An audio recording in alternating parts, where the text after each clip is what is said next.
PKN, dan SBDP. Sekarang kita akan membahas dulu pertama PKN. PKN itu bisa kalian buka bukunya di halaman 13. Kita akan membahas menjelaskan contoh pengamalan sila pertama dan sila kedua dalam kehidupan sehari-hari. Mungkin kalian sudah belajar di kelas sebelumnya. Sekarang kita ulang lagi. Di sini sila pertama itu lambangnya yaitu lambang bintang bercahaya. Itu melambangkan bahwa ketuhanan yang Maha Esa. Di sini sila pertama Pancasila mengandung nilai-nilai ketuhanan yang menggambarkan bahwa rakyat Indonesia meyakini adanya Tuhan dan bertakwa kepada Tuhan dengan cara menjalankan aturan-aturan yang ada dalam agamanya. Contohnya, misalnya beribadah sesuai agama dan kepercayaannya masing-masing. Bisa juga contohnya menghormati sesama agama, dan contohnya lagi misalnya tidak mengganggu teman yang sedang beribadah, dan banyak yang lainnya. Mungkin nanti kalian bisa cari sendiri contoh yang lain dalam sila pertama. Berikutnya kita akan membahas nilai-nilai yang terkandung dalam sila kedua. Mungkin sudah banyak yang sudah tahu simbolnya atau lambangnya, yaitu rantai. Ya. Di dalam sila kedua, Pancasila terkandung nilai-nilai kemanusiaan yang menggambarkan persamaan derajat serta persamaan hak dan kewajiban antara sesama manusia. Contohnya, membantu korban bencana, mengunjungi teman yang sedang sakit, bisa juga tidak semena-mena kepada orang lain. Ya, itu. Sekarang untuk kalian lebih memahaminya lagi, nanti teacher kasih tugas untuk kalian itu mencari apalagi sih contoh yang sila-sila pertama dan sila-sila kedua itu dalam kehidupan sehari-hari. Nanti bisa kalian lihat di tugas kalian. Sekarang kita akan melanjutkan materi berikutnya, itu pelajaran SBDP. Di sini pelajaran SBDP itu menjelaskan berbagai contoh patung Nusantara dan cara pembuatannya. Sebelumnya kita harus tahu dulu seni rupa Nusantara yang banyak dipengaruhi oleh kebudayaan Hindu dan Buddha itu seni rupa apa?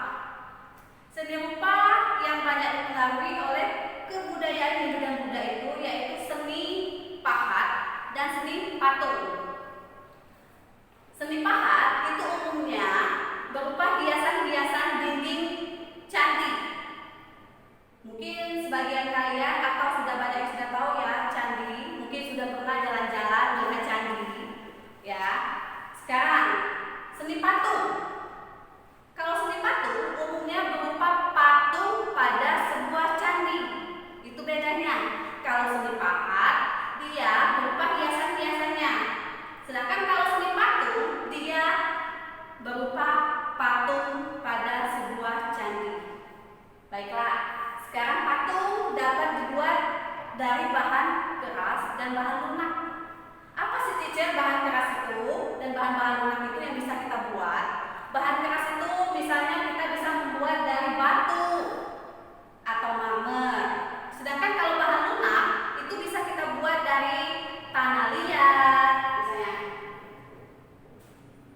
tanah liat, apalagi bubuk kertas, atau adonan tepung ya, adonan dari tepung, apalagi yang sering kita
Sedangkan teknik mengukir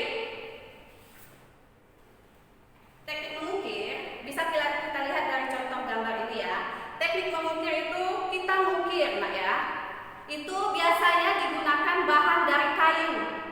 Dari kayu kita mengukir. Ini lihat contohnya, ya. Sekarang teknik membutsir.